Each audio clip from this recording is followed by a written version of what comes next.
Shalom, meus amigos, shalom, minhas amigas, shalom, você, estudante da língua hebraica, shalom para você, estudante da Bíblia, seja se você está estudando a Bíblia no idioma original, grego, hebraico, ou se você mesmo está lendo apenas em português.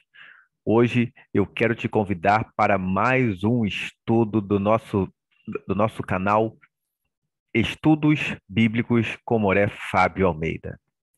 E como sempre, a gente tocando naqueles temas espinhosos, né? E vendo se o original responde. O tema do nosso estudo hoje será anjos. Não, não vou aqui falar quem são eles, quando foram criados, como foram criados, a sua hierarquia. Não, não é sobre isso que queremos falar hoje. Vamos abordar apenas o tema anjos. A palavra anjos. O que Deus queria falar quando chamou aqueles seres espirituais? Assim nós vamos citá-los agora, a partir desse momento, nesse estudo, apenas aqueles seres espirituais de anjos. Ou será mesmo que foi assim que Deus os chamou? Anjos, te convido para vir comigo e degustar um pouquinho do que a Bíblia fala sobre esse tema. Ok?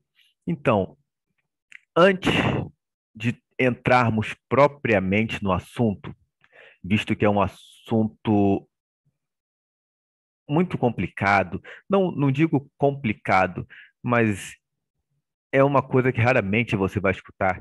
Então, eu queria ir num passo a passo, bem devagar com vocês, ok?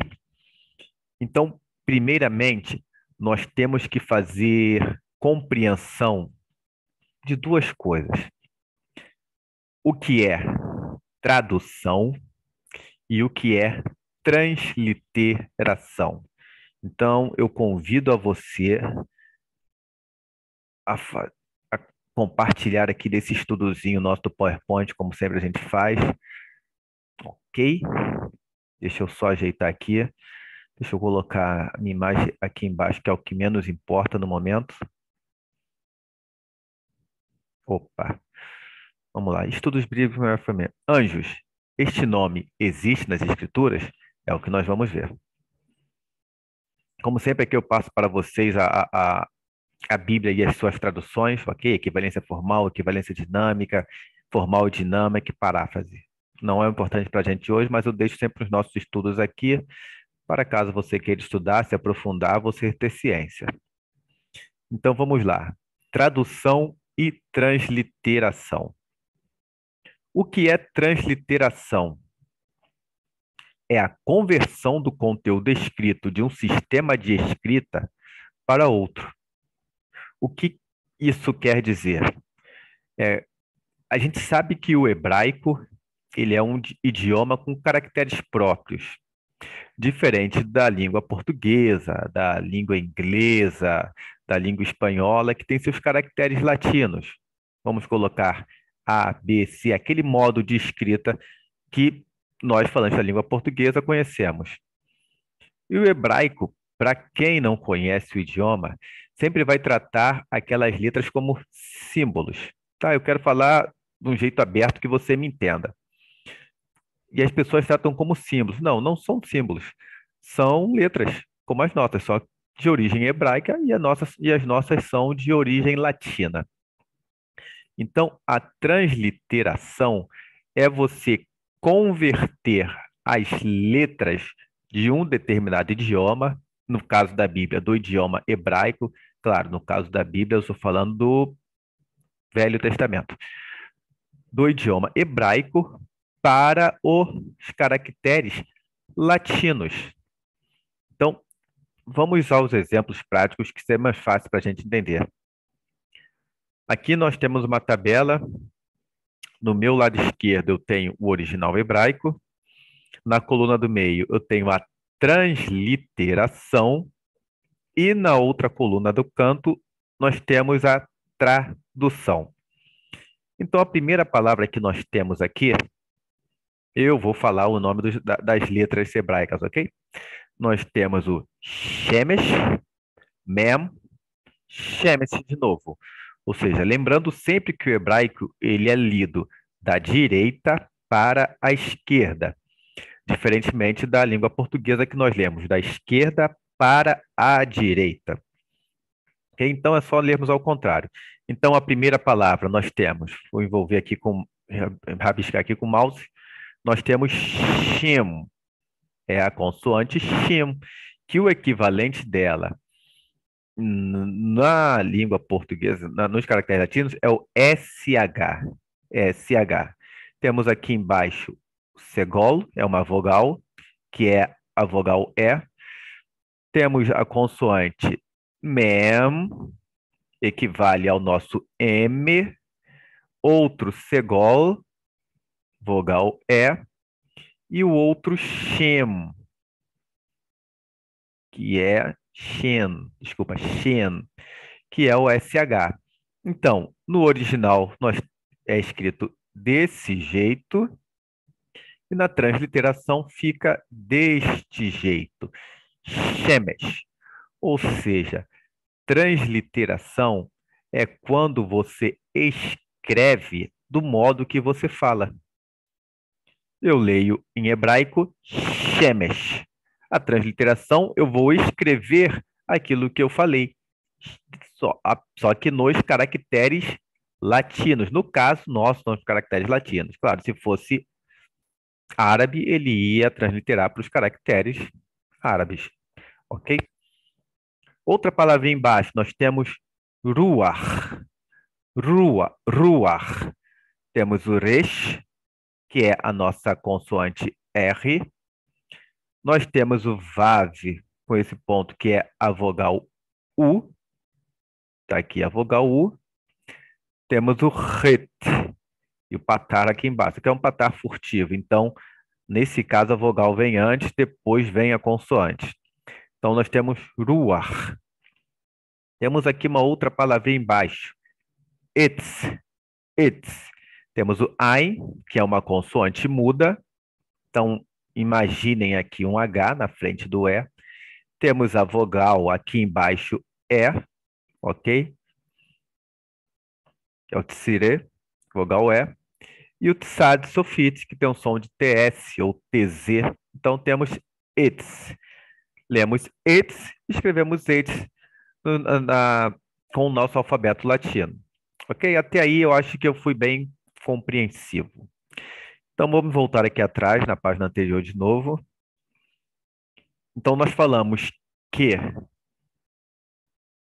é usado a transliteração e a tradução. O que diferencia? Tradução é o jeito que você escreve, lê, ok?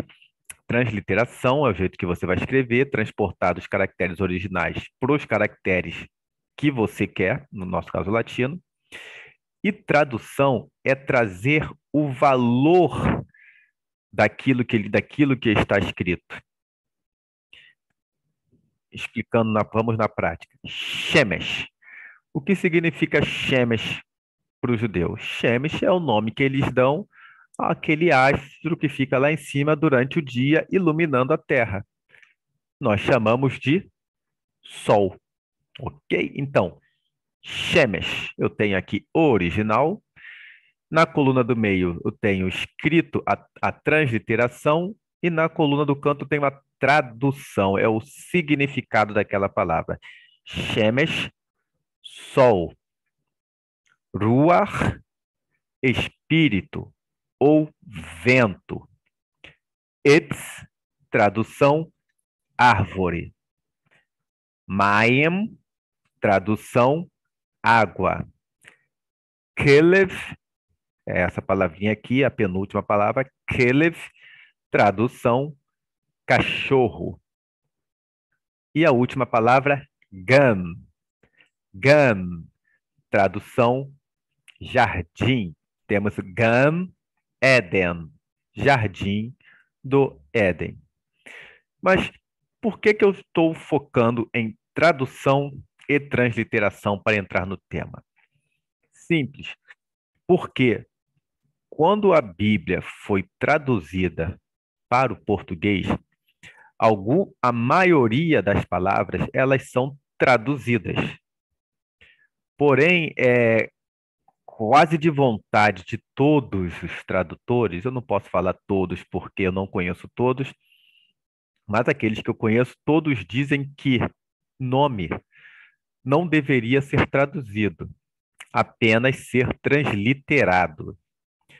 Porém, apesar de ser isso que é feito na Bíblia, quando você translitera o nome, ele acaba absorvendo as características linguísticas de determinado povo.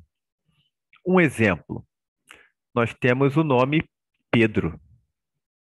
Pedro, em português. Se nós formos para a língua inglesa, Pedro já vira, com falante brasileiro falando, Peter, ok? Mas é o mesmo nome. Traduzido, não podemos falar que é tradução, podemos falar que ele absorve as características da língua inglesa. Peter. Assim, quando ele vai para o, se eu não me engano, russo, eu não vou pronunciar direito, que eu não sei russo, mas parece que é Petro, Petro, alguma coisa do tipo. Ou seja, a sonoridade muda, mas não há tradução, ok? Porém, há alguns nomes na Bíblia que, particularmente, eu vou mostrar a vocês aqui primeiro alguns nomes da Bíblia transliterados, ok? Então, nós temos aqui o primeiro nome, para mim, na minha visão, a coluna da esquerda, Adam. Transliteração, Adam. Em português, temos Adão. Ou seja, nós temos uma consoante nasalizada, ou consoante nasal. Em português, fica Adão. Segundo nome, nós temos Rivka. Rivka. Rivka, em português, ficou Rebeca. Shimshon, em português, ficou Sansão. Esav. Esav, em português, Esaú. Moshe, em português, Moisés. Rava, Rava, em português, Eva. Só que agora nós vamos pisar num terreno um pouquinho mais complicado, que são nomes que, na verdade, a nossa Bíblia trata como nomes, mas, na verdade, deveria ser título ou uma palavra traduzida. Vamos ao primeiro exemplo. Nós temos aqui, eu peço para você que abra, eu só escrevi aqui em hebraico, no primeiro livro de Samuel, capítulo 7, versículo 12. Então, está aqui em amarelo, eu botei numa letra maior, Even Haazer. Even Haazer. Even Haazer é algo que eu poderia e acho que deveria ser traduzido na Bíblia, que significa pedra de ajuda. Porém, quando o tradutor ou os tradutores colocaram para a Bíblia, eles colocaram como um nome próprio, que ficou Ebenezer. Mas Ebenezer não é um nome que existe na Bíblia, é Even Haazer, pedra de ajuda. Eu vou traduzir aqui esse versículo para vocês entenderem. E colocou Samuel, não, e pegou Samuel uma pedra e colocou entre Mispá e entre Sem. Ou seja, Mispá, uma cidade ou um país, e Sem, uma cidade ou um país.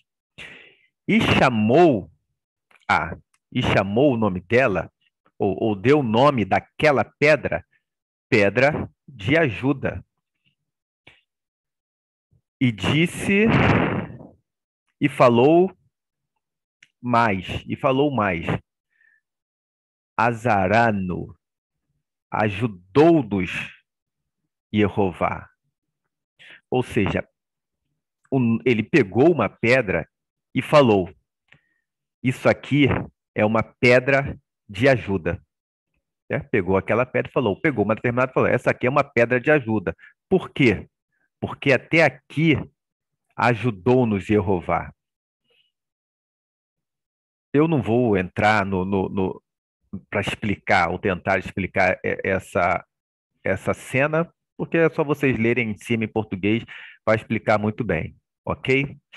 Mas digo, repito, aqui não existe um nome próprio em hebraico.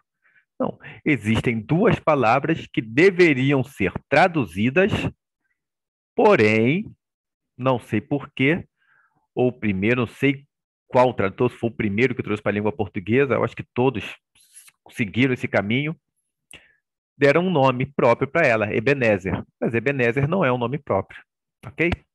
Vamos para o nosso segundo caso. Gênesis, capítulo 14, versículo 18. O Malquitzedek, Melech Shalem, Rotzilechem, Vayain, Vehu, Kohen, La Elion. Malquitzedek é o que está em amarelo, uma caixa alta. Malquitzedek também virou um nome próprio, Melquisedeque. Porém, Malquitzedek também deveria ser traduzido. Malquitzedek é um título, ou seja, rei da justiça. Malki, rei de Tzedek, justiça, ou meu rei é justiça, coisa do tipo. É entendido por qualquer falante, estudante da língua hebraica como um título e não como um nome. Malquitzedek. E o rei da justiça, que era rei de Salém, trouxe pão e vinho. E ele é sacerdote do El Elyon, do Deus Altíssimo. Malquitzedek é um homem que governava com justiça. Porém, o tradutor colocou Melquisedeque, criou mais um nome próprio. E isso acontece em alguns outros locais. Me veio à memória aqui, eu não lembro qual é o capítulo, mas em Gênesis nós temos o nome de um dos descendentes, se eu não me engano, de Sem, que o nome dele está ali transliterado. Mas chega lá na frente, em Êxodo, é traduzido como Egito. Eu vou trazer isso para vocês na outra aula, ok? Então, hoje nós falamos de transliteração e tradução. Mas o tema do nosso estudo é sobre os anjos, ok? Então, a palavra anjo é uma tradução ou uma transliteração? Essa resposta vai ficar para o nosso próximo vídeo. Vejo você lá, ok? Shalom, shalom.